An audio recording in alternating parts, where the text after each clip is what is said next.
Buenas noches, doctor. Doctor, buenas noches. Vamos a esperar Buenas un noches. ratito, doctor, para que se unan los demás, por favor. Sí, por favor, doctor. Mm, Ya, ok. ¿Cuánto tiempo esperamos? Unos 10 minutos máximo, doctor, por favor. ¿10 minutos? 5, entonces, por favor. Ya 5 minutos, ya. Yo estoy entrando en punto, ¿ah? Ya, Ya está. Gracias. 5 minutos. Está bien, doctor.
Vamos a seguir esperando.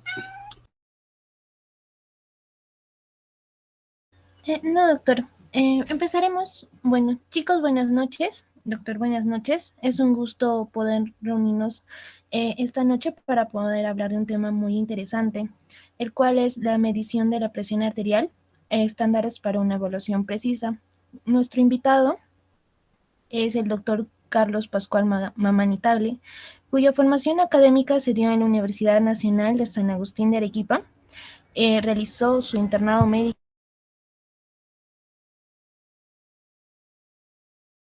Perdone, realizó su internado médico en el Hospital Honorio Delgado Espinosa. Eh, Fue médico auditor en la Universidad Ricardo Palma y tiene una maestría en docencia universitaria en la Universidad Andina del Cusco.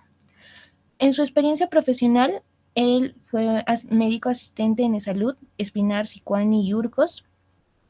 Fue director del Centro Médico de Urcos. Fue médico asistente en emergencia en el Hospital Adolfo Guevara Velasco. Actualmente es médico asistente en el Centro Médico Metropolitano. Fue encargado de carteras de atención primaria de salud y actualmente es encargado del Comité de Vigilancia de Salud Renal. Y en su experiencia docente mencionamos que él es docente de Fisiología Humana, Clínica Médica, Patología y Metodología de la Investigación en la Universidad Andina del Cusco. Le cedo la palabra, doctor. Chicos, por favor, recibámosle con un fuerte voto de aplausos. Gracias.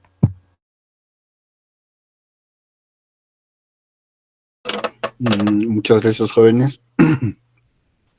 Bueno, ya me ha presentado vuestra compañera. Es interesante ver cómo algunos estudiantes se organizan y quieren solicitar este tipo de instrucción adicional, o eso es muy, muy bueno realmente, porque ya nos da a entender que quieren siempre destacarse en relación a los demás, en querer aprender algo más o reforzar algún conocimiento previo. Se me ha pedido en esta ocasión hablar de lo que es el control de presión arterial. ¿Qué cosa se celebra el 17 de mayo? Ya, Es el hipertensión arterial. El día del control de la presión arterial, ¿no? Entonces, supongo que esto encaja muy bien con esta fecha que está, bueno, que ha pasado recientemente.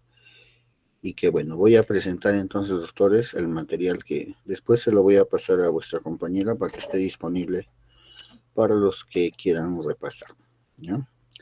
He adaptado de manera muy sencilla la exposición, de manera que sea de fácil comprensión. ¿Puedo presentar mi pantalla? Sí, doctor. Ya, perfecto.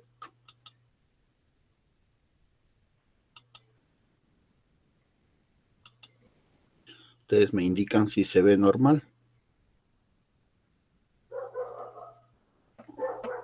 Sí, doctor, se visualiza correctamente. Ya. Entonces, a ver, visualizamos, doctores. Sí se ve, doctor. Sí, doctor. Muy bien, vamos a ocultar esto de aquí. Comenzamos entonces, jóvenes. La presión arterial, jóvenes, forma parte de lo que se conoce como control de signos vitales. El control de presión arterial forma parte del control de los signos vitales. Estos signos vitales, jóvenes, son indicadores que nos van a reflejar el estado fisiológico de los órganos vitales. La correcta toma, registro e interpretación nos va a permitir reconocer de manera general cuál es el estado de salud de las personas. Cuando nosotros hablamos, por ejemplo, aquí de lo que es control de funciones vitales, tenemos que recordar cuáles son, ¿no? Frecuencia cardíaca, frecuencia respiratoria, presión arterial y temperatura corporal. Recientemente se ha agregado lo que es la oximetría de pulso para medir la saturación de oxígeno. En aquellos años, pues, se controlaba, imagínense, a un interno controlando lo que es frecuencia cardíaca, frecuencia respiratoria, tomándole la presión a un paciente que viene, pues, por ejemplo, por una intoxicación por órganos fosforados. Entonces hay que registrarle a cada rato para ver cómo está su monitorización. Todo esto, doctores, hoy en día ha sido, diríamos, mejorado gracias a los monitores de cabecera, ¿no? Los monitores de cabecera, que no sé si están viendo el cursor, nosotros vamos a encontrarlos en las unidades donde se amerita un control más frecuente de los signos vitales de los pacientes. Aquí vamos a ver que se controla frecuencia cardíaca, saturación de oxígeno, frecuencia respiratoria, presión arterial, temperatura, ¿no? Entre otros.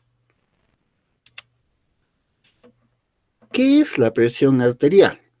La presión arterial va a ser la medida de la fuerza que va a ejercer la sangre sobre las paredes arteriales durante su impulso para pasar a través de ellas. ¿Cómo lo vamos a leer? Lo vamos a leer en milímetros de mercurio mediante el método auscultatorio. Vamos a ver que se va a expresar en dos valores. Uno que vamos a decir sistólico y otro que vamos a decir diastólico. La presión arterial sistólica representa el valor más alto en el registro de esta lectura. Es la presión existente en las arterias durante la sístole o diremos durante la contracción del ventrículo izquierdo, fundamentalmente. Mientras que la diastólica va a estar constituida por el valor más bajo, ¿no? Es la presión ejercida en las arterias durante la diástole o durante la fase de relajación ventricular. Existen una serie de factores que van a controlar esta presión arterial, ¿no? Que van a controlar ese nivel de presión arterial.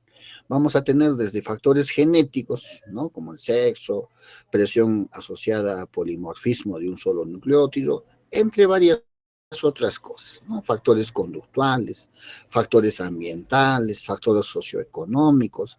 Vamos a ver que hay mecanismos vasculares, hay mecanismos hormonales, mecanismos renales, mecanismos neurales que van a influenciar en el valor de la presión arterial. De esto vamos a tratar de, en todo caso, si se desea después ampliarlo, porque me han pedido que sea más específico para el control de presión arterial. Gracias a que nosotros podemos auscultar esta presión arterial, nosotros vamos a poder auscultar los sonidos de la presión arterial gracias a la captación de los ruidos de Korokov. ¿Qué son estos ruidos de Korokov? Cuando nosotros insuflamos el manguito, cuando nosotros le ponemos el brazalete en el brazo, vamos a ejercer presión sobre la arteria, en este caso humeral, de tal modo que vamos a lograr colapsar esta arteria, y cuando nosotros vamos a ir soltando poco a poco la presión, la circulación se va a renovar por esta arteria, de manera que ni bien ustedes van a percibir que se reanuda la circulación, va a aparecer un primer ruido. Vamos a decir que estamos en la fase 1, ¿no?, de los ruidos de Korokov, y esto va a representar la presión arterial sistólica. Luego va a haber una disminución en la intensidad como un pequeño murmullo, ¿no? Y esta va a ser la fase 2. La primera es la presión arterial sistólica. La fase 2, conforme nosotros vamos descomprimiendo la arteria, el flujo que va a pasar de sangre a través de ella va a ir cambiando. En la fase 3, este ruido se vuelve todavía mucho más bajo y mucho más suave. En la fase 4 vemos que ya está desapareciendo, de manera que cuando se deja de escuchar el sonido, vamos a decir que estamos en la fase 5 de la escala de Korokov, y esto va a constituir la presión arterial diastólica. Es importante, jóvenes, que ustedes se entrenen en este método auscultatorio, por cuanto, a pesar de que hoy en día existen, por ejemplo, los tensiómetros digitales, en muchos lugares tenemos los tensiómetros aneroides, ¿no?, que funcionan bombeando aire, ¿no?, con una pera y registrando la presión y utilizando un estetoscopio para la captación de estos ruidos. En adultos de 18 años a más vamos a considerar, ¿no?, lo que son los valores de presión arterial. ¿Y por qué es importante conocer estos valores? Porque cuando estos valores exceden los parámetros normales, vamos a hablar de hipertensión arterial. Así, por ejemplo, extrayendo estos valores de la guía de tensión de hipertensión arterial de E-Salud, ¿no?, que es la última que tenemos, es del 2022, y que ha sido adaptado y traducido, ¿no?, de la Sociedad de Hipertensión, nosotros vamos a ver que la presión arterial normal para la sistólica debe ser menos de 130 y para la presión arterial diastólica menos de 85 milímetros de mercurio. Cuando nosotros encontremos en jóvenes o adultos de 18 años a más presiones entre 130 y 139, vamos a hablar de presión arterial sistólica con tendencia alta o lo que otros le llaman prehipertensión.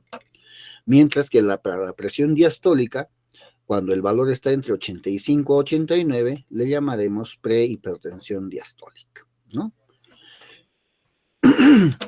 ¿Por qué se registra de esto? ¿Por qué le decimos prehipertensión?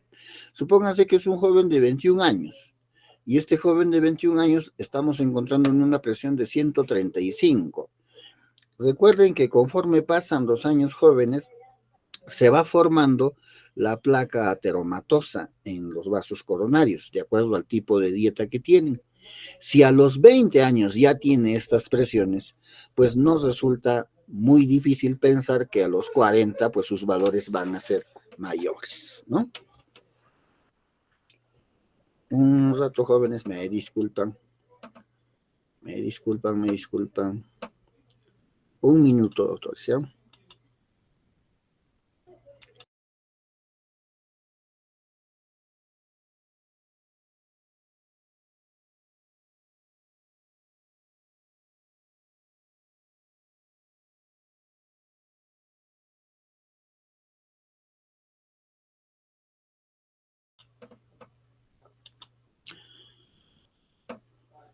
Sí estamos en la presentación, jóvenes, por favor. Sí, doctor. Van a disculpar. Muy bien. Cuando los valores, igual para la presión diastólica, ¿no? Estábamos hablando de los valores de prehipertensión en los jóvenes, ¿no?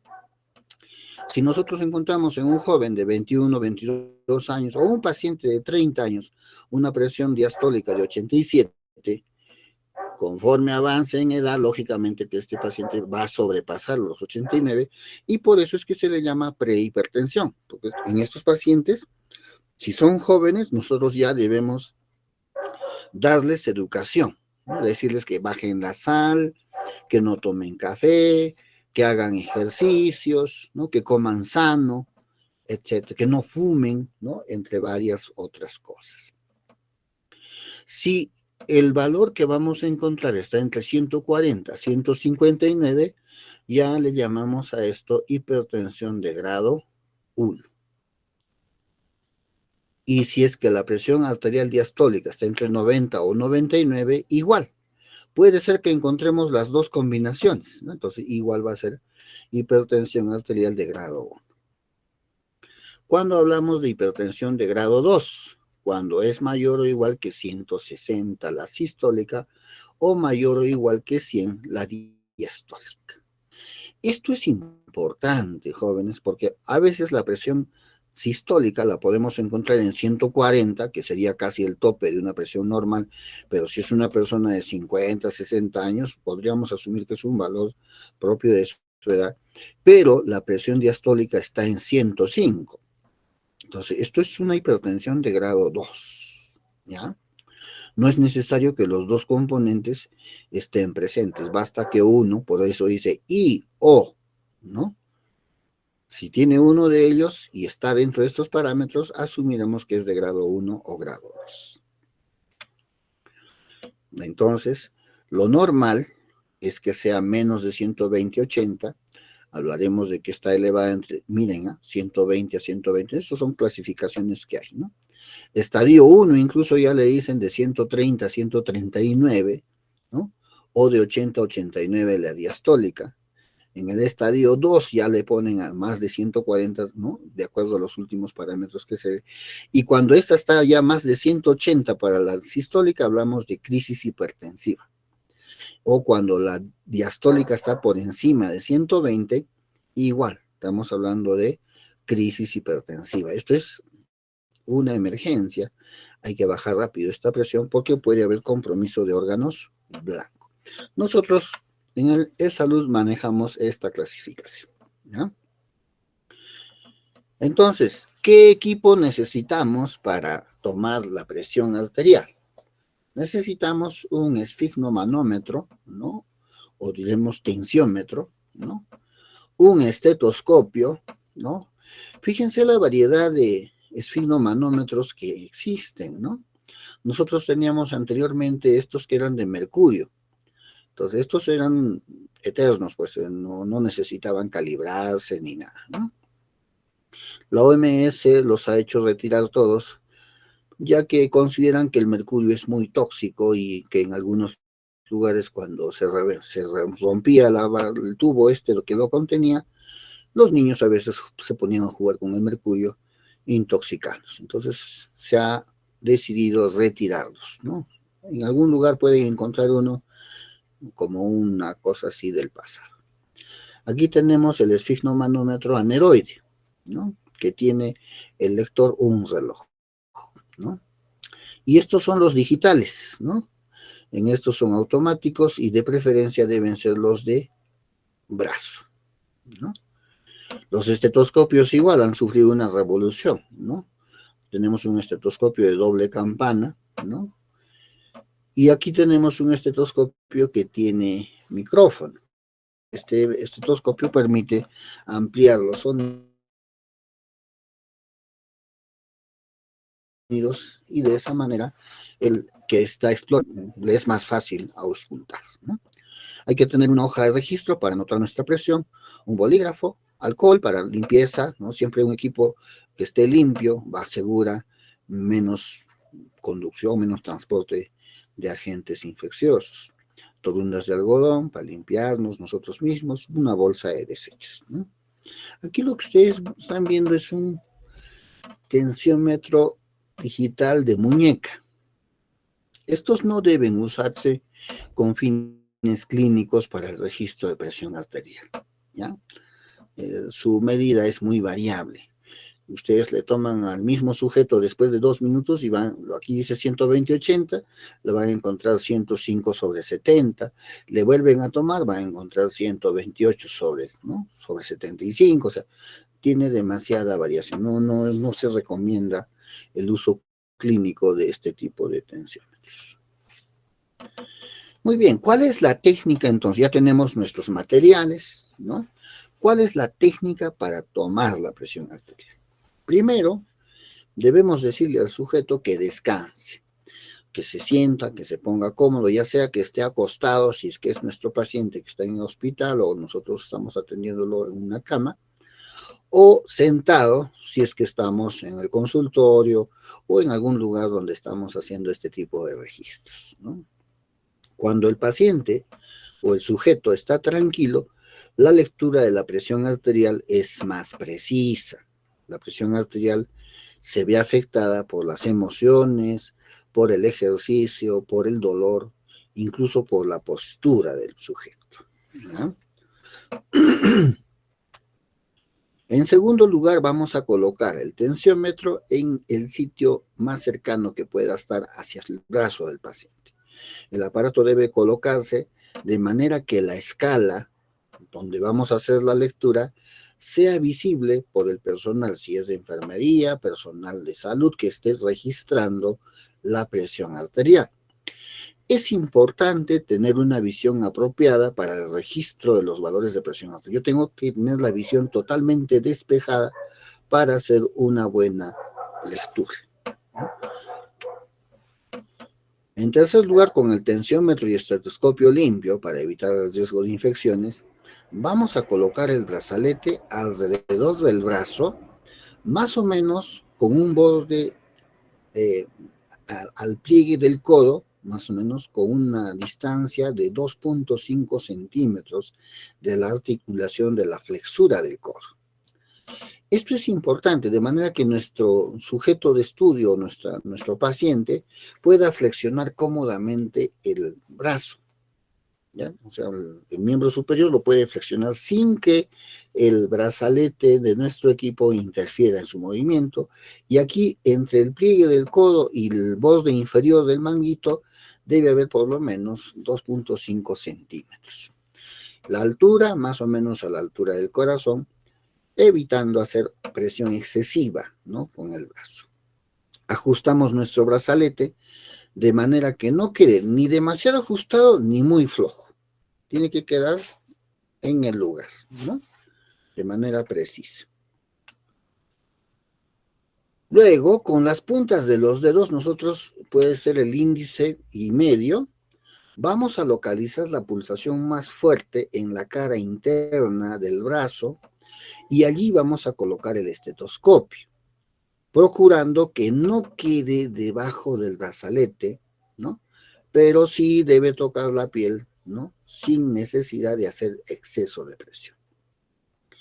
Para que nosotros podamos auscultar de manera correcta, debemos hacer el efecto de pinza, ¿no?, coger la campana con 2 o 3 dedos y hacer el efecto de pinza con el pulgar, sujetándolo desde el lado dorsal del brazo, ¿no?, desde el lado posterior, de manera que vamos a presionar.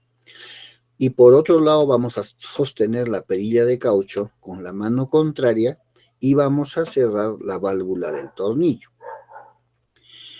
Podemos ubicar previamente, antes de colocarle el manguito, la arteria humeral y luego recién el brazalete, ¿no? Entonces el orden ya ustedes lo pueden elegir, pero lo importante es identificar dónde está la arteria humeral para colocar el estetoscopio, en este caso la campana, de manera que hagamos pinza.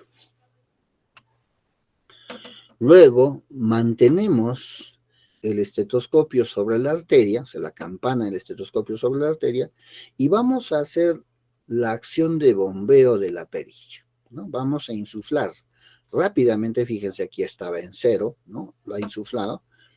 Este brazalete lo vamos a insuflar hasta que el indicador se eleve 20 o 30 milímetros de mercurio por encima de la pulsación. Nosotros hablamos del término 30 milímetros, ¿ya?, por encima de la pulsación de la arteria, hasta que esta prácticamente ya no se escucha. Ustedes ponen el tensiómetro, ¿no es cierto?, ponen la campana del estetoscopio y están mirando el reloj, ¿no es cierto?, y vamos a insuflar hasta que dejemos de manera suave inicialmente, hasta que desaparece el sonido.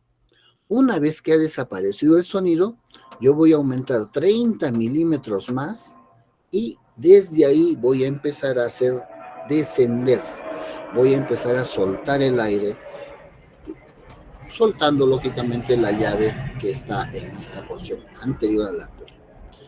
Es importante tener en cuenta la condición del sujeto al cual se le está tomando la presión arterial. Cuando hablamos de condición del sujeto, estamos diciendo quién es. ¿Es un joven sano? ¿Es un paciente hipertenso? ¿Es una señora gestante? ¿Es un niño? ¿No? Es un paciente que está hospitalizado. Nosotros tenemos que tener en cuenta esa condición, ¿ya? Una vez que nosotros ya hemos insuflado encima de los 20, etcétera, hemos dicho que cuidadosamente vamos a aflojar el tornillo de la perilla y vamos a dejar que el aire escape lentamente hasta escuchar con atención el primer latido, que va a ser claro y rítmico. Yo tengo aquí mi tensiómetro, lo he insuflado y en lo que estoy, por ejemplo, que este señor haya desaparecido su latido aquí en 120, por decir, ¿no? Entonces tengo que darle 30 milímetros más, 130, 140, hasta 150. no se insufla de buenas a primeras hasta 180, no, porque si este paciente tiene presión baja de 90, cuando llegue a 180 le vamos a producir dolor, entonces se va a molestar, ¿no? Entonces nosotros tenemos que tener cuidado en el registro de la presión. Y si nosotros le producimos dolor, el paciente va a hacer reflejo y la lectura de su presión va a ser más alta. Entonces, una vez que ya hemos hecho esto, vamos a observar el nivel de la escala y vamos a hacer la lectura. Nosotros empezamos a descender el manguito hasta que de pronto nos sale el primer ruido. Por ejemplo, en el ejemplo aquí está en 114. Entonces, a este primer ruido le llamaremos la lectura de la presión sistólica. Si el aire nosotros lo soltamos demasiado rápido, lo que debió capaz ese rato justo dio latido y nosotros estamos descendiendo muy rápido, entonces vamos a escuchar el siguiente latido más bajo de lo que debería ser. Eso no nos permite tener un buen registro de la presión. Entonces debe ser. ¿Y cuál es la velocidad en la que se debe soltar? Más o menos 2 milímetros a 3 milímetros, en este caso, fíjense aquí en la graduación, 2 a 3 rayitas por segundo, ¿ya? Y ustedes pueden tener incluso oscilaciones de la aguja. Eso no quiere decir que está la lectura. Ustedes tienen que escuchar el ruido. Cuando escuchan el ruido, ahí es. Y para la presión diastólica será cuando desaparezcan los latidos. Por ejemplo, si tienen auriculares, pónganse, vamos a hacer un seguimiento, ¿ya? Más o menos de cómo nosotros podemos sentir los latidos de la presión arterial. No quiere abrir, porque no quiere abrir. Debe estar abierto ya. A ver, ¿dónde está? ¿Dónde está? ¿Dónde está? Aquí estamos.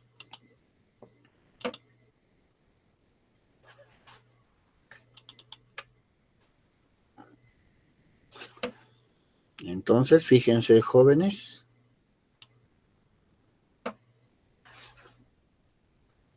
Está lento el internet, rayos.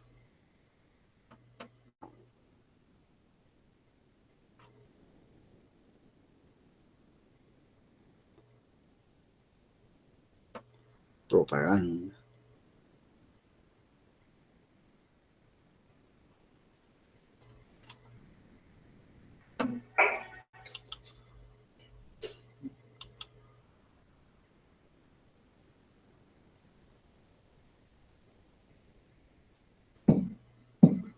Entonces, fíjense, aquí nosotros tenemos una lectura de presión, ¿ya?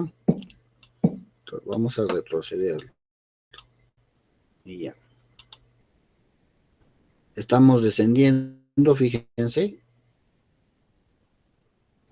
Y sale el primer ruido. Seguimos.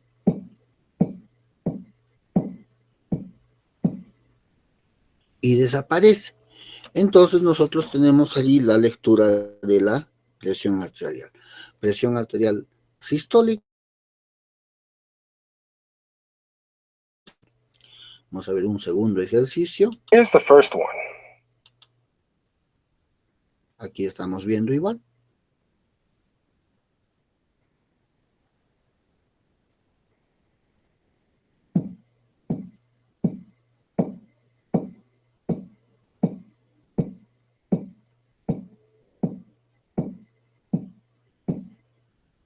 Here's the first ¿Cuánto one. ha sido la lectura ahí, doctores, de la presión?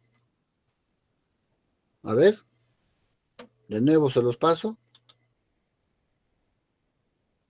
Presten atención.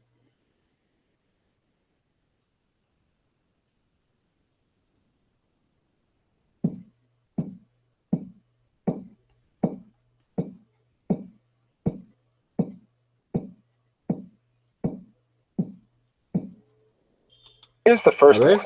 ¿dónde es, doctores? Están durmiendo estos doctores. No, doctor, 98/56. Más o menos, ¿no es cierto?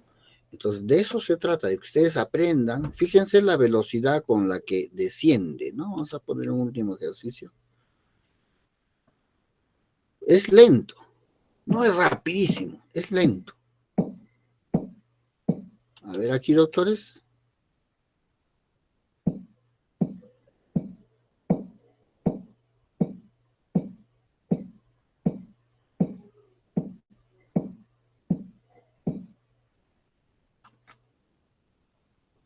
¿Cuánto ha sido?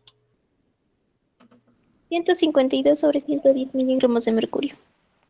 Entonces esta sería una presión, si está en 110, ¿no es cierto? Mucho más alta que 100, sería estadio 2, ¿no es cierto? Estaría, Hipertensión. este pacientito estaría malito, ¿no? Incluso estando ya a una crisis hipertensiva diastólica. No es lo mismo tener una presión arterial alta sistólica que una presión arterial alta diastólica. Recuerden que la presión diastólica es con la que el corazón descansa. Mientras más alta esté, significa que a nivel sistémico la presión también es más alta. Y ahí puede haber compromiso de órgano blanco en reposo, ¿no? Algunos hacen los tamizajes y ponen valores para la presión arterial de día y para la presión arterial de noche. Para la presión arterial de noche los parámetros son menores que para los promedios para la presión arterial de día. Eso cuando ustedes revisen, no sé en qué, ¿quiénes son nuestros seguidores? Por favor, ¿son estudiantes de medicina? ¿Son estudiantes de otras carreras? Medicina, doctor. Medicina. Ya, entonces, cuando hagan ustedes semiología, van a poder repasar, ahondar más en esto. Vamos a continuar con nuestra presentación. Entonces, aquí están los ejemplos. Ustedes pueden clicar acá y les van a salir los diferentes ejemplos de lectura de presión arterial, ¿no?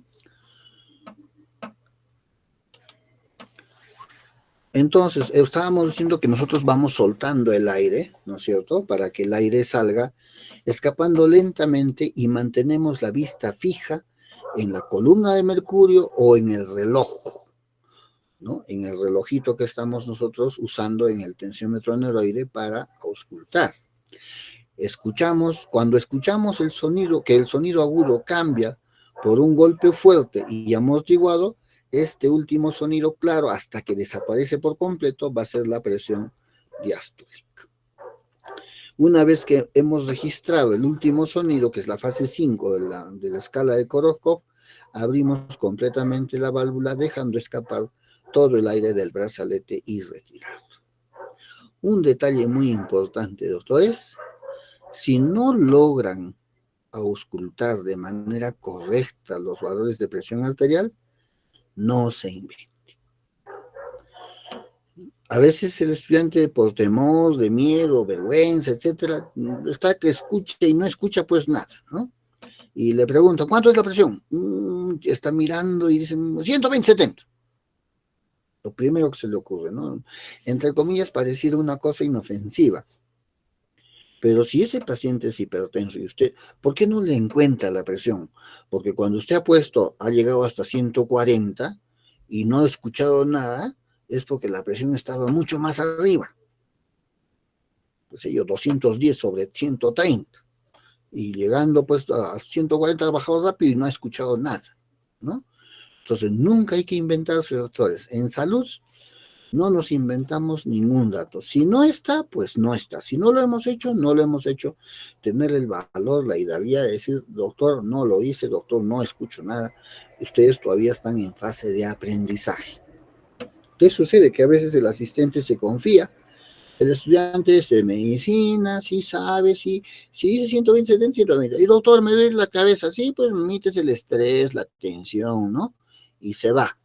¿Y qué pasaba? Que esta pobre señora estaba con una crisis de más de 100 sobre 120, sale al paradero del carro, se le revienta un vaso en la cabeza, se cae y ahí quedó. Entonces, ¿por qué? Porque nos inventamos un dato. Si no sabemos, doctores, si no hemos escuchado, tener el valor, doctor sabe que no le siento la presión. Y el docente pues les da sus cositas así con su condimento como siempre, ¿no? para templar sus caracteres, pero ustedes van a aprender a esforzarse, ¿no? A hacer las cosas mejor, a templar ese carácter de médico, ¿no? ¿Qué hacemos? Podemos repetir el procedimiento para confirmar los valores obtenidos o para aclarar dudas. Podemos tomar una segunda presión. Son causas de la presión en una posición, por ejemplo, inapropiada del brazo. Cuando colocamos de manera incorrecta el brazalete o cuando desinsuflamos, ¿no?, el brazalete de compresión, ¿no es cierto? Nosotros tenemos que hacerlo de manera correcta. Cuando colocamos de manera indebida, por ejemplo, si es que es de mercurio, lo ponemos más abajo, muy arriba, o los aparatos que tenemos están defectuosos. Si es de reloj, el reloj debe estar marcando en 0. De pronto está por debajo de 0. Entonces, este equipo posiblemente se ha caído y se ha descalibrado. El único tensiómetro que nunca se descalibraba era el de mercurio, porque este funcionaba con la presión atmosférica. En cambio, los digitales más los aneroides deben calibrarse, ¿no? Hoy en día existen máquinas para calibrarlos, ¿no? Muy bien. ¿Qué hacemos cuando nosotros ya tenemos nuestro valor de presión arterial, ¿no? Vamos a valorar el resultado que hemos obtenido. Los factores, por ejemplo, que van a producir variaciones en la presión arterial, por ejemplo, son la edad. A mayor edad, la presión tiende a aumentar. El sexo, si es mujer, si es varón, la constitución corporal, si es gordito, si es flaquito, si está con dolor, cómo está su estado emocional, si tiene alguna enfermedad de fondo, etcétera, van a ser factores que producen variaciones en la presión. La presión arterial también va a aumentar de acuerdo con el trabajo cardíaco, con la posición en la que está el sujeto y con el ejercicio. La presión arterial disminuye de acuerdo con el aumento de la temperatura, por ejemplo, en estado de reposo, en el sueño, etcétera, las presiones son más bajas. Les decía que los estándares promedios de las presiones que se toman en el día son un poco más altos que los que se toman durante la noche. Cuando los valores de la presión arterial de una persona están dentro de márgenes de la normalidad, le diremos al sujeto que es normotenso. Su presión es normal, ¿no? Cuando los valores son menores de 90 milímetros de mercurio, para la sistólica le diremos que es hipotenso. Y cuando el valor que nosotros vamos a encontrar es superior a 140 milímetros de mercurio, para la sistólica hablaremos de hipertensión. La hipertensión puede ser sistólica, puede ser diastólica, puede ser sistodiastólica. Por ejemplo, la presión arterial varía en función de la edad del paciente, ¿no? A medida que aumenta la edad, aumenta la tensión y por lo tanto se incrementa el riesgo de padecer hipertensión entre las personas mayores de 65 años. Aquí tenemos, por ejemplo, ejemplos de presión sistólica promedios para el hombre y la mujer. Y para la presión diastólica igual, para el hombre y la mujer. Entre los 16 a 18 años, la sistólica puede estar en los varones entre 105 a 135. Entre los 19 a 24, 105 a 139. Fíjense cómo se mantiene este. Pero doctor, usted ha dicho que 139 es prehipertensión. Estamos hablando de las presiones que solemos encontrar. O sea, podemos encontrar hasta esos valores. Si encontramos estos valores, ya serían prehipertensión, ¿no? O como otros dicen, presión arterial normal alta. Es el tope superior. Fíjense, entre los 30 a 39 años, entre 100, los valores de la presión sistólica en varones pueden estar entre 110 a 145. ¿Qué nos está diciendo esto? Que nosotros ya podemos encontrar pacientes hipertensos después de la tercera década de vida, ¿no? Entre 40 a 49 años sigue siendo, fíjense, la sistólica 110 hasta 150, o sea, ya también es hipertenso. Entre los 50 a 59, 115, o sea, a más edad, el valor de la presión sistólica mínima va subiendo y es más frecuente encontrar presiones altas, ¿no? Debido a la formación de placa. La mujer, fíjense, ¿no? Tiene un patrón similar, ¿no? Igual, entre los 40 y 49 años ya podemos encontrar valores por encima de lo normal. En cambio, en el varón, antes, en la tercera década, a la mujer puede tener estos valores altos después de la cuarta década. ¿Por qué creen que es esa diferencia? Vayan pensando, a ver. ¿Por qué al varón le sale, entre comillas, un valor de presión arterial más joven que las mujeres? Mucho estrés, dice. ¿Sería una causa hormonal, doctor? Claro, las mujeres cuando dejan de menstruar, que generalmente es a los 45, 40 y 47, pierden el factor de protección cardiovascular, ya no tienen hormonas y por eso desarrollan enfermedades cardiovasculares como la hipertensión y también problemas osteomusculares, ¿no? La diferencia es hormonal. Y para la presión diastólica, fíjense igual, se va incrementando conforme avanzamos en edad, ¿no? Muy bien. Varios factores influyen finalmente en la tensión arterial. Vamos a hablar de factores no modificables y factores modificables. Vamos a hablar de factores predisponentes y factores desencadenantes. Así, por ejemplo, podemos tener factores no modificables, o sea, que no se puede hacer nada. La edad, ¿no? Nadie puede cambiar la edad. Tienes 30, pues tienes 30. Tienes 20, tienes 20. Tienes 60, pues tienes 60. El género, ¿no? Bueno, ahí dice, ahora es controvertido, dice, ¿no? Pero igual, o eres varón o eres mujer, eso no lo puedes cambiar. La genética, ¿no? Los que tienen predisposición a enfermedad renal, ¿no? Son cosas que no podemos modificar. Cosas que sí podemos modificar, los hábitos de vida, la alimentación, el ejercicio, el estilo de vida. Hay otros que les gusta café, les gusta la sal, a pesar de que está prohibido fumar en público ahora, les gusta fumar, son unas chimeneas. Eso nosotros podemos modificar. Puede ser que el paciente tenga enfermedades preexistentes, o que tome medicamentos. Si nosotros controlamos esas enfermedades preexistentes, pues, diabetes, hipercolesterolemia, obesidad, ¿no? Tirotoxicosis, etcétera. Si nosotros las mantenemos controladas, pues sencillamente el paciente va a estar bien, ¿no? Algunos medicamentos influyen en la presión arterial. Igual, si nosotros cambiamos de medicación, etcétera, son cosas que nosotros podemos modificar.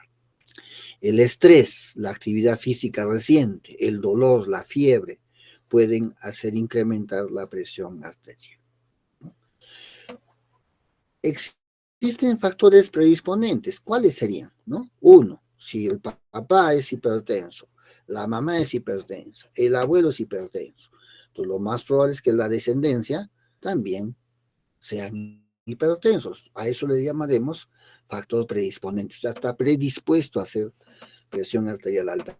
Pero no todos los que están predispuestos hacen presión arterial.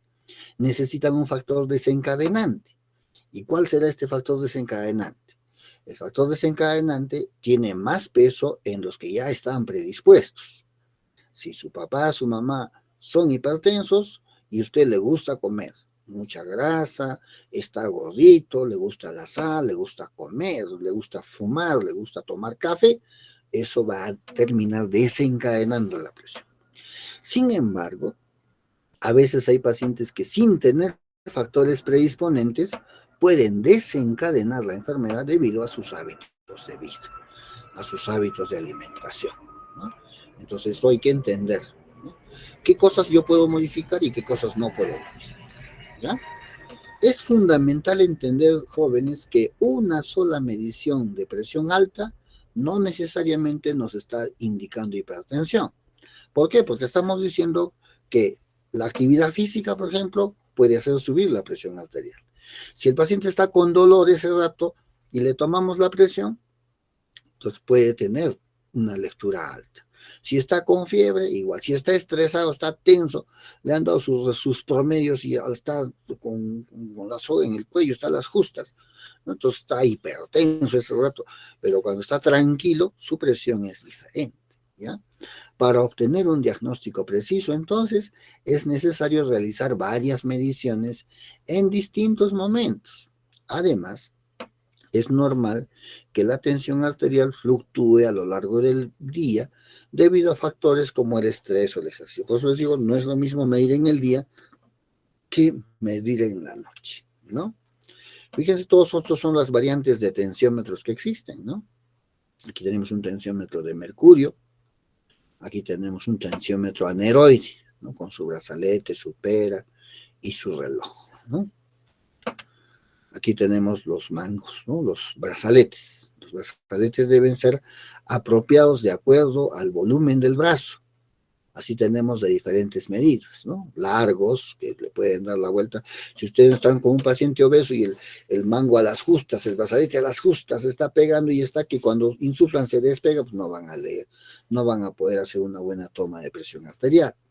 Tenemos otros que son cortos, ¿no? Otros que son intermedios, ¿no? Para niños, por ejemplo, son delgados, ¿no? Entonces hay que ver en base al diámetro del brazo del sujeto, ¿no? Por ejemplo, ya hemos dicho, ¿no? Este tipo de tensiómetro, acá está en chino, está, doctores, se lo he traducido porque soy amable, ahí dice que es un juguete para jugar al doctor o la enfermera, por lo tanto, no se debe utilizar para medir la presión arterial, doctores, ¿ya? ¿Qué situaciones hacen variar la presión? Ustedes deben considerarlas cuando van a tomar la presión arterial, si van a hacer una campaña, van a estar en un centro de salud, en algún lugar tomando la presión, tienen que tener en cuenta que la presión arterial puede tener variaciones que vamos a decir fisiológicas, ¿no? De acuerdo a la posición, cómo le estoy tomando al paciente, sentado, echado, ¿no? Parado, si está de sueño, ¿no? Si está durmiendo, el ejercicio, si ha hecho ejercicio ahorita es un Pablo Guerrero y le voy a tomar la presión, va a tener una variante, va a estar alta y después cuando le controle, cuando esté ya descansado, esta presión va a ser menor, ¿no? Las situaciones de estrés, el estrés, ¿no? La tensión, ¿no? La depresión, la tristeza, etcétera, pueden generar alteraciones en el registro de la presión. Las emociones, se sacó la tinca, su presión se dispara, ¿no? Y van a existir entonces variaciones fisiológicas y variaciones patológicas. Las variaciones patológicas pueden ser, en más hablaremos de hipertensión y en menos hablaremos de hipotensión, ¿ya? Hay también variables que pueden interferir en la medición de la presión arterial, ¿ya? O sea, nos pueden hacer leer mal la presión arterial y que hay que tomarlas en cuenta. Pueden depender del ambiente, del examinador, del examinado, del instrumento y de la técnica. Por ejemplo, del ambiente. Nosotros para poder tomar la presión tenemos que estar en un lugar tranquilo, de preferencia libre de ruidos.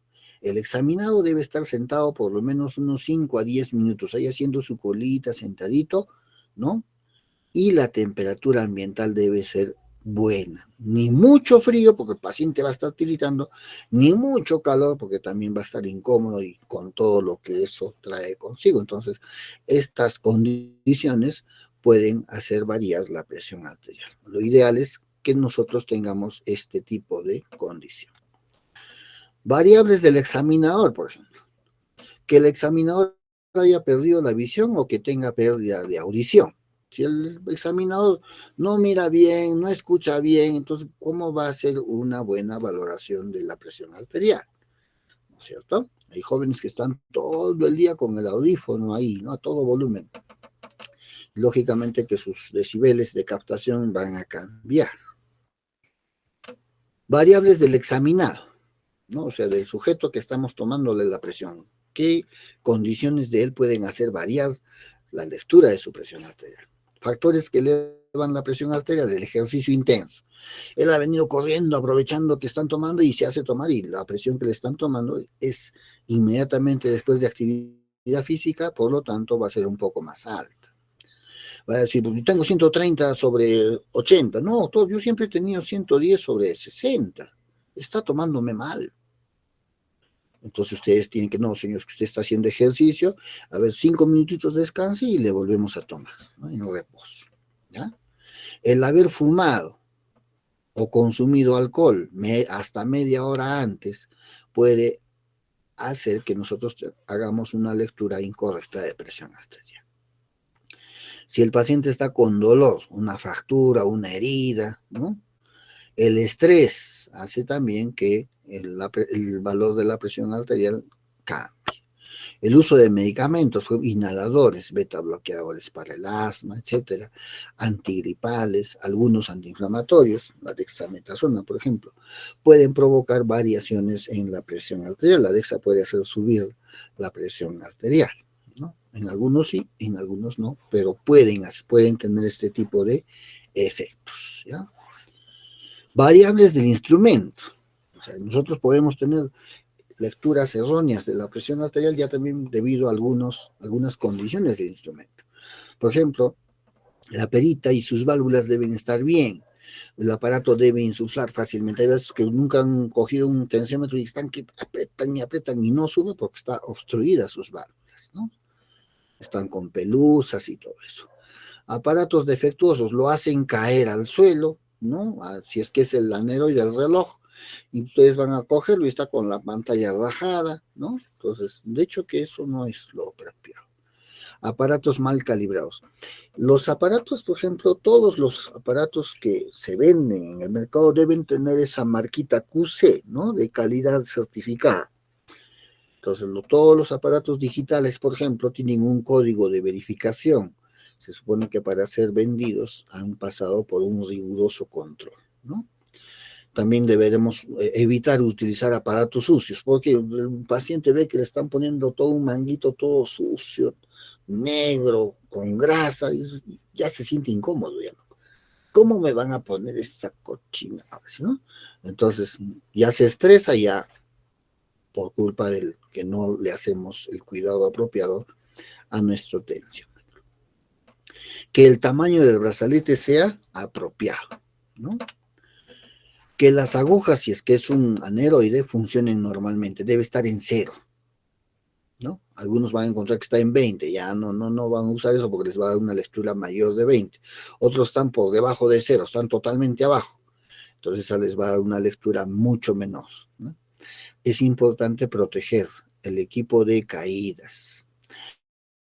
También hay que revisar el estado del estetoscopio. El estetoscopio,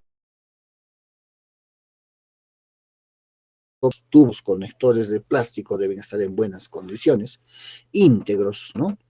El diafragma, la membrana, por donde está la campana, debe estar en buen estado.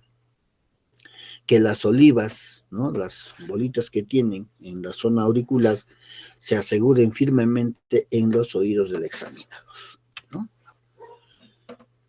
Y luego tenemos variables de la técnica. Fíjense que también la técnica en la toma de presión arterial nos puede provocar lecturas erróneas, ¿no? El paciente sentado o acostado debe estar por lo menos 5 minutos. En la consulta ambulatoria incluso hasta 30 minutos después de haber comido, después de haber fumado o haber hecho ejercicio. Si es que ha venido y está tranquilo, 5 minutos, pero si ha comido o ha estado corriendo, media hora. El brazo debe estar estirado y la arteria humeral a la altura del corazón. El mango del tensiómetro adherido al brazo, el borde inferior, hemos dicho, entre 2.5 a 3 centímetros encima del pliegue cubital. Problemas especiales, ¿no? Cuando colocamos erróneamente el estetoscopio, en vez de ponerlo en el área de la arteria humeral, lo estamos poniendo en la cefálica. Ya, pues desde ahí ya estamos viendo que está mal. O que la membrana del estetoscopio cuando gira está volteada, está hacia el otro lado. Pues nunca van a escuchar, ¿no? Cuando el sujeto tiene arritmias, de pronto hace un latido extraño y nos hace suponer que esa es la sistólica, ¿no? Y no era una extrasístole. O cuando hay un hoyo auscultatorio, o sea, la presión es tan baja que no se siente. No se siente. ¿Qué tengo que hacer en ese caso? Tomar el método palpatorio. Si no se ausculta, entonces yo pongo mis dedos en la zona radial y empiezo a descender, y cuando siente el primer latidito, esa es la presión sistólica. Y en ese caso Es difícil percibir la diastólica, entonces le pongo presión arterial 70 palpatoria. Quiere decir que no le hemos escuchado la diastólica, ¿no? Alteraciones en la presión arterial, ¿no? Eso para que más o menos ustedes aprendan a interpretar los valores que van a encontrar. Se pueden presentar altas cifras tensionales como resultado de los ejercicios, estados de dolor y ansiedad. La hipertensión está definida por lo general con base a la presión diastólica, es acá, puesto que es más estable que la presión sistólica, la presión sistólica responde a gran variedad de estímulos. Entonces, fíjense que aquí tiene más importancia la presión diastólica, como les decía. La presión arterial puede ser primaria o secundaria. La primaria es como quien dice, yo no sé por qué tendrás presión arterial alta. No tiene causa conocida, pero como no queremos decirle al paciente que no sé por qué tu presión está alta, le digo, tú tienes hipertensión arterial primaria. Es como cuando a un paciente que le duele todo hasta la uña le decimos, ¿qué tendrá? Bueno, ya, tienes fibromialgia. El paciente ya tranquilo, ahí tengo fibromialgia, ¿no? Hipertensión arterial secundaria. En este caso, la hipertensión arterial secundaria se debe a una anomalía subyacente, identificable, que si nosotros la descubrimos y corregimos a tiempo, puede curarla y prevenir sus secuelas. Existen 5 grandes grupos de hipertensión arterial secundaria. Vamos a tener renal, vascular, endocrino-metabólica, iatrogénicos y una miscelánea en la que hay una mezcla de todas, ¿no? Tenemos que reconocer, doctores, 2 términos importantes. Lo que es urgencia hipertensiva. Urgencia hipertensiva, tenemos nosotros una presión, el paciente nunca se ha hecho controlar, viene de pronto con dolor de cabeza, le tomamos la presión arterial y está alta. Entonces, este paciente nunca se controlaba la presión antes y nunca tenía alta, etcétera. Entonces, decimos que este paciente posiblemente tiene un daño orgánico agudo mínimo o inexistente. Si es una urgencia hipertensiva, pues primera vez está con 160 sobre 80, ¿no? Entonces, podemos bajarle la presión en las primeras horas. No es indispensable bajárselo inmediatamente y es difícil que haya daño orgánico, ¿no? La emergencia hipertensiva, cuando la presión está por encima de los parámetros que hemos indicado anteriormente, aquí sí. La presión está tan alta, pues el paciente tiene 210 sobre 110 o sobre 120. Este paciente no podemos esperar horas pues, que se mantenga con esa presión así, ¿no? ¿Por qué? Porque puede haber compromiso de órgano blanco, compromiso orgánico agudo. De hecho, que ya por ejemplo, su fondo de ojos, sus vasos sanguíneos de la retina están dilatándose. Este paciente puede hacer incluso una hemorragia subaracnoidea, daño renal, ¿no? En estos casos hay que disminuir la presión arterial inmediatamente. ¿Hasta cuánto podríamos disminuirle la presión en este paciente? Si tenemos 210 sobre 130, por decir. Que logremos, si es que es un paciente mayor, por ejemplo, tiene 70 años, que le logremos bajar hasta 140 o 150, ya es un éxito, ¿no? ¿Por qué? Porque recuerden que son viejitos y los viejitos tienden a tener presiones arteriales en promedio un poco más altas. Si les bajamos por debajo de 110, este paciente puede hacer isquemia cerebral, ¿no? Entonces, de lo que estaba hipertenso, ya no perfunde, ya no alcanza esa sangre y lo mandamos al otro lado. Hay que tener mucho cuidado también en ese manejo en el stop. A veces ponen captopril, no le hacen nada, otro captopril, y le ponen luego amiodarona, otro medicamento, y lo tumbamos, lo mandamos hasta 80. Oye, excelente, le has bajado la presión. Ese paciente puede tener otro tipo de complicaciones, ¿no? Entonces nosotros tenemos, por ejemplo, que bajar entonces esta presión en una crisis, en una emergencia hipertensiva, y tener un control adecuado por lo menos en 1 hora.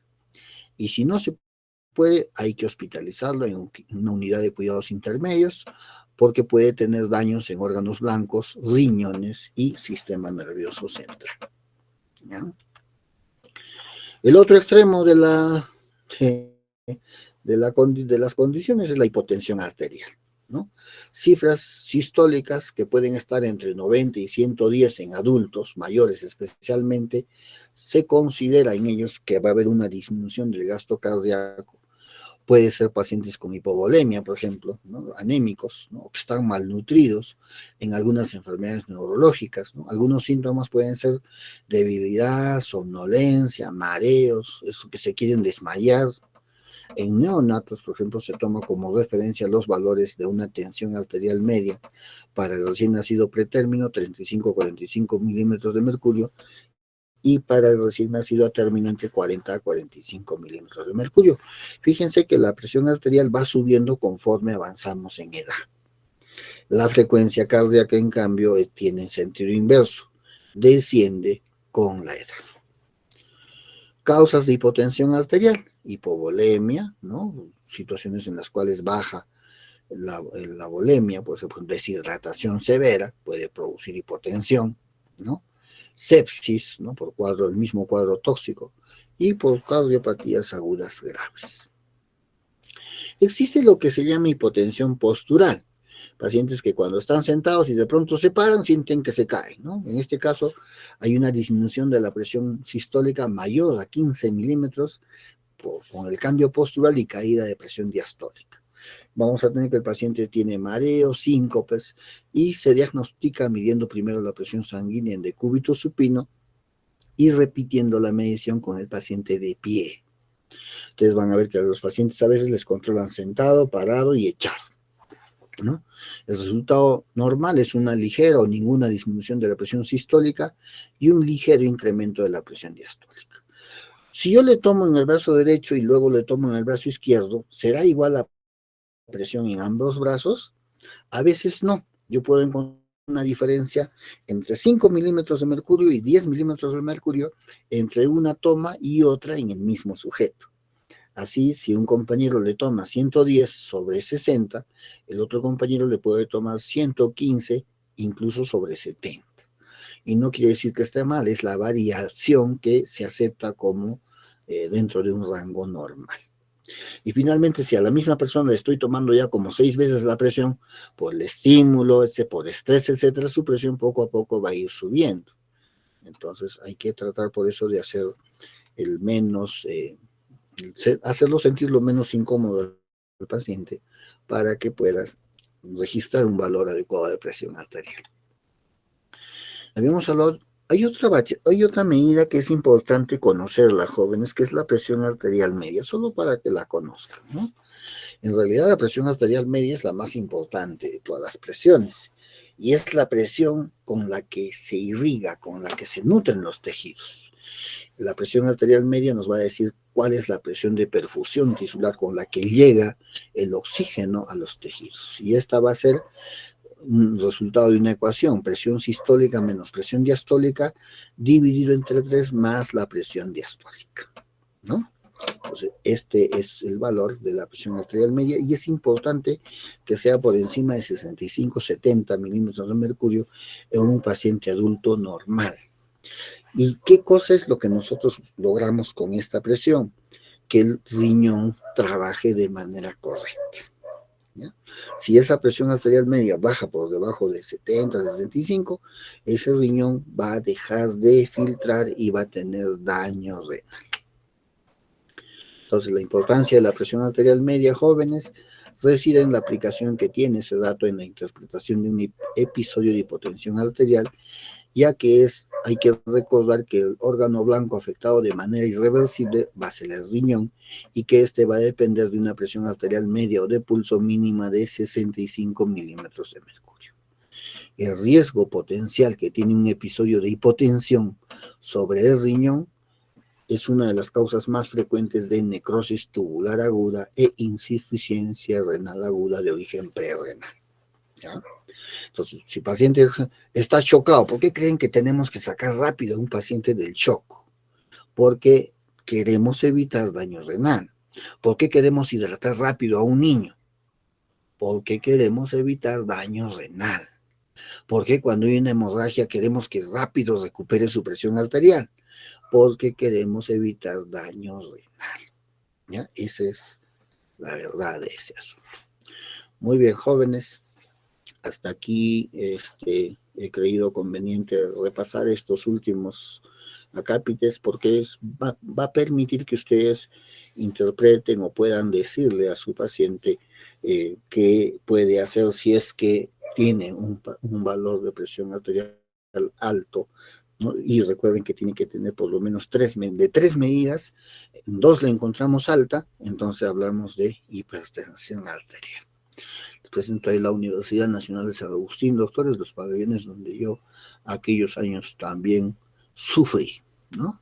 La medicina es para servir a los demás, señores, no para servirse de los demás. Un gran filósofo dijo eso, ¿no?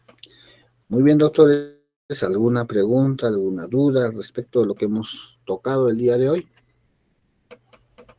Chicos, bueno, ante todo agradecer al doctor por esta charla informativa que nos recalca aspectos básicos para obtener lo que son las medidas exactas de la presión arterial y así poder tener un diagnóstico certero. Ahora entraremos a la ronda de preguntas. Si tienen alguna duda pueden dejarlo mediante el chat o si no aperturar sus micrófonos. Daremos unos minutos.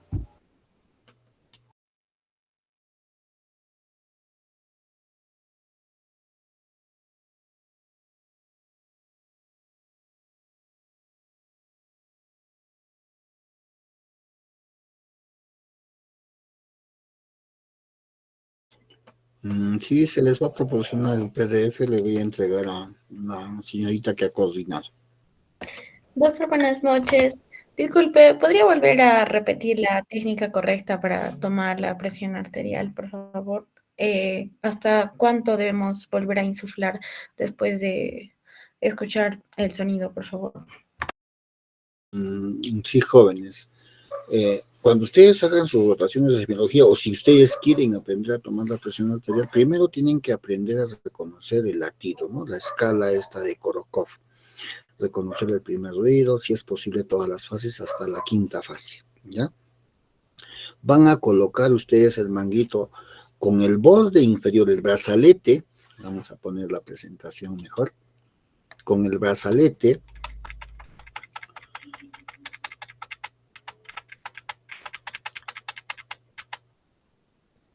...2.5 a 3 centímetros por encima del pliegue del codo. O sea, debe estar libre. ¿Para qué? Para que yo palpe aquí la arteria, para que yo aquí coloque la campana del estetoscopio. Libre, no debe quedar por debajo. ¿Ya? Doctor, a veces viene ya puesto abajo. No, es que a veces cuando no se tiene experiencia, cuando vamos quitando la presión, al despegarse, a veces se despega este adherente que tiene, como son así, por presión nada más se despega y uno que no tiene experiencia puede sentir ese ruido y pensar que es el primer ruido de Korokov y registrar eso como presión sistólica, no sé qué tener cuidado, ¿ya? Entonces, insuflamos, colocamos nosotros estamos sintiendo el latido, y de pronto en lo que estamos insuflando deja de sentirse el latido. Allí a eso yo le voy a aumentar 30 milímetros de mercurio cuando desaparece el pulso, ¿ya? 30 milímetros de mercurio y luego empiezo a descender con una velocidad aproximada de 2 a 3 milímetros por segundo en la manija, 2 a 3 milímetros por segundo, hasta que sienta la auscultación de un primer ruido nítido. Ese primer ruido va a ser la presión sistólica. Luego sigo desinsuflando a la misma velocidad y este ruido va a ir cambiando de tono. Más suave, más blando, hasta que de pronto desaparece. Y cuando desaparece, nosotros a eso le vamos a llamar presión diastólica. Y luego desinsuflo todo hasta el final. En algunos casos especiales, jóvenes, puede ser que aquí ya se ablandó, pero de pronto cuando siguen bajando, siguen sintiendo un ruidito pequeñito, ¿no? Sigue habiendo un latido. Esta presión tiene una forma de descripción especial. Sería, por ejemplo, si fuese este el caso, sería 114,76, raya 0. ¿Qué quiere decir? Que en 76 cambia, es diferente, pero que todavía yo siento auscultación hasta el 0. Y eso puede ser lectura de un patrón especial a nivel cardíaco, ¿no? Generalmente es compromiso de válvula óstica. Pero no nos complicamos la vida con eso. Entonces, ¿qué hago yo? Cuando el latido desaparece, le insuflo 30 milímetros más y luego desciendo hasta que escuche el primer ruido, presión sistólica, sigo escuchando hasta que desaparece presión diastólica. ¿Ya? No sé si haya aclarado su duda la doctora. Sí, doctor, muchísimas gracias por su paciencia. Continuando, Yamile preguntas, ¿cuál es la variación de la presión arterial durante la gestación? Generalmente el paciente gestante, no hay un promedio, ¿ya? Pero nosotros tenemos que tener nuestros valores bien establecidos. ¿Cómo yo voy a saber que una gestante ha variado su presión? Yo debo tener su presión basal, ¿ya? Por eso es importante que todos se hagan sus controles de presión arterial, que cada uno conozca su presión. No debe haber una variación mayor de 10 a 20 milímetros de mercurio en un paciente que anteriormente, por ejemplo, la embarazada tenía 110 sobre 60. Después del embarazo yo le encuentro que tiene 130. Este paciente puede ser que estén queriendo hacer hipertensión arterial, ¿no? Yo le tomo la presión en la mañana, hace una semana le he tomado y tiene 110 sobre 60. Ha pasado, estoy en el tercer trimestre y le vuelvo a controlar y le encuentro 130. Ese 130 de lo que antes tenía 110, yo debo prestarle importancia. Doctor, me duele la cabeza, dice, ¿no? Me duele el abdomen. Uno puede pensar que es gastritis y no puede ser que esté queriendo hacer una eclampsia. La eclampsia no necesariamente tiene que ser en pacientes que tienen 160, 180, ¿no? Gestantes. Todo depende de su presión basal. Si la doctora tiene 90-60 y en un control yo le encuentro 130, para esa paciente, esa presión de 130 ya es hipertensión. ¿Por qué? Porque está excediendo el rango de tolerancia aceptable fisiológicamente, ¿no? Hasta 20 milímetros de mercurio. Si tiene más de 20 y es joven, para esa persona eso es hipertensión. ¿Ya? Eso es importante, por eso, doctores, conocer su presión arterial basal. ¿Ya? Adelante, Rubí. Doctor, buenas noches. Muchas gracias por la ponencia que nos dio acerca de hipertensión arterial. Tenía una duda con respecto.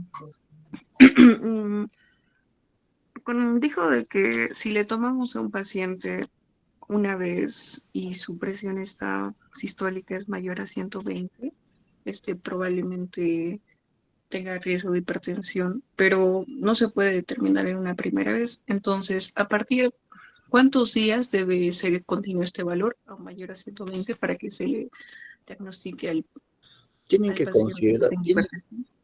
tienen que considerar los factores, doctores. ¿En qué condiciones yo le estoy tomando la presión arterial?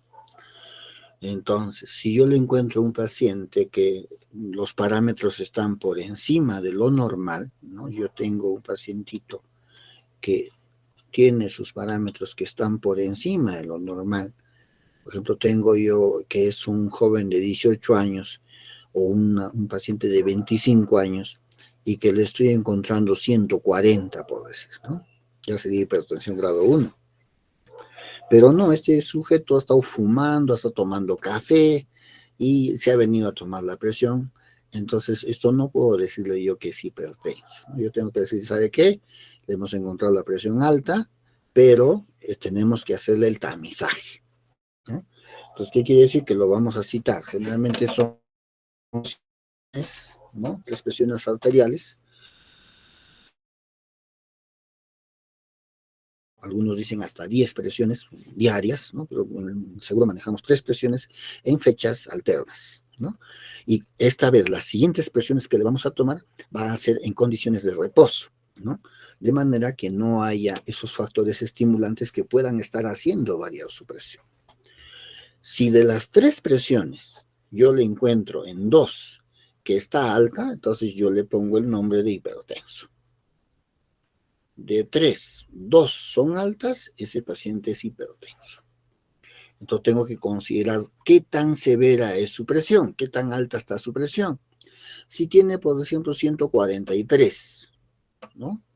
Entonces a ese paciente yo no le voy a dar medicación, ¿no? Tendré que darle medidas higiénicas, ¿no? Y dietéticos.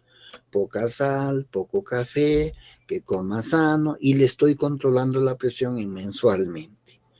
Muchos pacientes que tienen presión que no es muy elevada responden muy bien a lo que es medidas de estilos de vida saludables y dieta saludable. Camina, hace ejercicio, come sano, deja de comer chatarra, grasa, cosas saladas, entonces el paciente se estabiliza. Si deja de estar estresado, etcétera, se estabiliza. De manera que solamente con este tipo de medidas podemos ayudarlo. Entonces, 2 presiones de 3. Yo con una sola presión arterial elevada no puedo decirle a un paciente que es. Doctor, tiene 220/150. Eso ya no es pues un tamizaje. Eso es una crisis hipertensiva. Eso es una emergencia hipertensiva. No le voy a decir a ese paciente, venga, mañana le voy a tomar. No, ese paciente hay que bajarle ya la presión. O sea, hay criterio clínico, ¿no? Pero si es un tamizaje, el paciente está viniendo por primera vez, quiere saber, bueno, pasaba por aquí, quiero que me tome mi presión, ¿no? Y le encuentro 145, oiga, ¿sabe qué? Tómese 2 veces más la presión. Si le volvemos a encontrar una más, usted ya debería considerar recibir algún tipo de tratamiento, ¿no? Está bien, doctor, muchas gracias. Bien, creo que son todas las preguntas. Entonces, para culminar, a nombre del comité organizador, nuevamente agradecemos al doctor Carlos Mamani por brindarnos esta ponencia que enriquece nuestra formación profesional, y con ello también me gustaría pedir que le brindemos fuertes votos de aplauso. De verdad estamos muy agradecidos también por, claro, vamos a compartir el PDF, pero estamos muy agradecidos por tal vez también responder estas dudas que los chicos han podido tener en esta ponencia. Sí, Jordan. Solo para que compartan el PDF y que no se olviden, por favor. Sí, no te preocupes. Les voy a pasar la guía del Seguro Social, ¿ya? También para que la puedan compartir, ¿ya? Está bien, entonces, en todo caso, bueno, con esto culmina la ponencia y ya nos podemos estar retirando. Gracias, doctorcitos, gracias.